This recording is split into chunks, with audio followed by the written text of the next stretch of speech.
کہ جب نفسا نفسی کا عالم ہوگا، جب سورج سر کے اوپر ہوگا اور گرمی کی وجہ سے جسم پگھل رہا ہوگا، اس دن سوائے ایک سائے کے کوئی سایہ نہیں ہوگا، تو وہ ایک سایہ کن خوش نصیبوں کو نصیب ہو۔ بسم اللہ الرحمن الرحیم، والصلاة والسلام علی اشرف الانبیاء والمرسلین، اما بعد، السلام علیکم ورحمۃ اللہ تعالی وبرکاتہ۔ تمام احباب کو خوش آمدید۔ آج کا جو ہمارا موضوع ہے وہ یہ ہے کہ جب نفسا نفسی کا عالم ہوگا، جب سورج سر کے اوپر ہوگا اور گرمی کی وجہ سے جسم پگھل رہا ہوگا، اس دن سوائے ایک سائے کے کوئی سایہ نہیں ہوگا، تو وہ ایک سایہ کن خوش نصیبوں کو نصیب ہوگا۔ صحیح بخاری میں آتا ہے، سیدنا ابو ہریرہ رضی اللہ تعالی عنہ سے روایت ہے، آپ فرماتے ہیں کہ نبی اکرم صلی اللہ علیہ وسلم آپ نے ارشاد فرمایا کہ قیامت کے دن اللہ رب العالمین 7 لوگوں کو اپنے عرش کا سایہ نصیب فرمائے گا، جس دن رب العالمین کے عرش کے سائے کے علاوہ کوئی سایہ نہیں ہوگا۔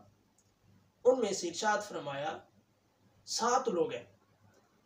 ان میں سے ایک ہے حاکم، جس نے اپنی رعایا پر عدل قائم کیا، اپنی رعایا پر عدل کے ساتھ حکومت کی۔ دوسرا ارشاد فرمایا وہ نوجوان جو اللہ رب العالمین کی عبادت میں بڑا ہوا۔ اور ایک اور حدیث مبارکہ میں اس نوجوان کے بارے میں مفہوم یہ ہے کہ اس نوجوان کو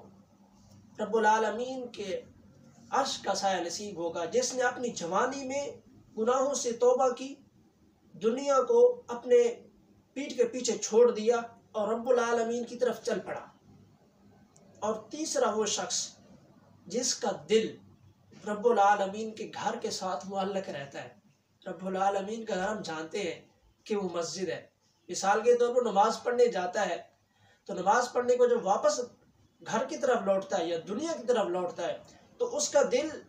مطمئن نہیں ہوتا ہے، نہ دنیا میں، نہ پیسے میں، نہ گھر میں، حتیٰ کہ وہ دوسری نماز کے لیے اللہ کے گھر پہنچ نہ جائے۔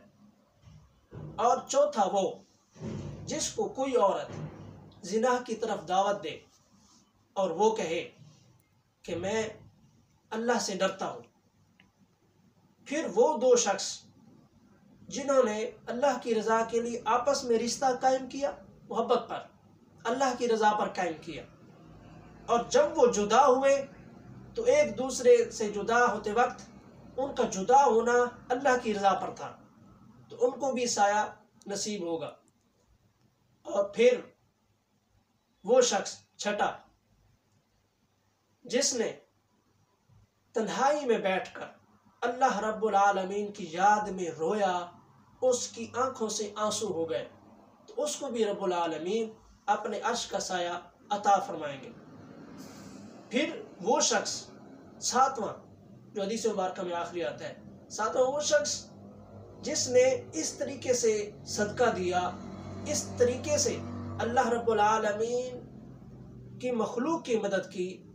کہ دائیں ہاتھ سے اس نے صدقہ دیا، یہ بایاں ہاتھ ہے، تو بائیں ہاتھ کو معلوم نہیں ہوا کہ اس نے نیکی کی ہے یا نہیں کی، صدقہ دیا ہے یا نہیں دیا۔ یہ وہ خوش نصیب لوگ ہیں جن کو اس دن سایہ نصیب ہوگا، راحت نصیب ہوگی، جس دن کسی کو بھی راحت نصیب نہیں ہوگی۔ دعا ہے کہ رب العالمین ہمیں بھی نصیب فرمائے۔ اور خاص طور پر یہ پیغام ہے نوجوانوں کے لیے کہ ہم نوجوان ہیں، ہم اس لمحے میں ہیں کہ ہم اچھے طریقے سے، خلوص سے، نیت سے، وجود سے، پیسوں سے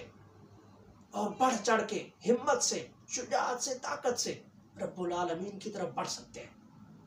اور لوگوں کے لیے ہم ایک نمونہ بن سکتے ہیں، جیسے کہ ہمارے نبی، ہمارے حبیب آقا صلی اللہ علیہ وسلم فرماتے ہیں، ہم آپ کی زندگی پڑھ کے آپ کی زندگی کو اپنے لیے عملی نمونہ بنا سکتے ہیں۔ جب ہم آپ کی زندگی پر عمل کر کے ایک عملی نمونہ معاشرے میں اس پرفتن دور میں لوگوں کے سامنے لائیں گے تو لوگوں کا یہی تصور ہوگا یہ اس نبی کے امتی ہیں، 1500 سال بعد ان کا یہ حال ہے تو اس نبی کا کیا عالم ہوگا۔ اور اصل میں بھی یہی ہے اسلام کیا ہے، اسلام یہ ہے کہ رب العالمین جو ہمیں حکم دیا وہ ہم کریں، اب ہم اعتراض کسی پر نہیں کر سکتے، یہی اصل اسلام ہے۔ رب العالمین عمل کی توفیق عطا فرمائے اور وہ ہمیں اس دن جس دن نفس نفسی کا عالم ہوگا کوئی کسی کی سفارش نہیں کرے گا، سب کو اپنی پڑی ہوگی، حتیٰ کہ اتنا آتا ہے کہ اگر ایک تکلیف میں ہوگا تو دوسرا بھی تکلیف، تو وہ ایک دوسرے کی تکلیف کو بھی نہیں دیکھ سکیں گے۔ تو اس دن ان خوش نصیبوں کو رب العالمین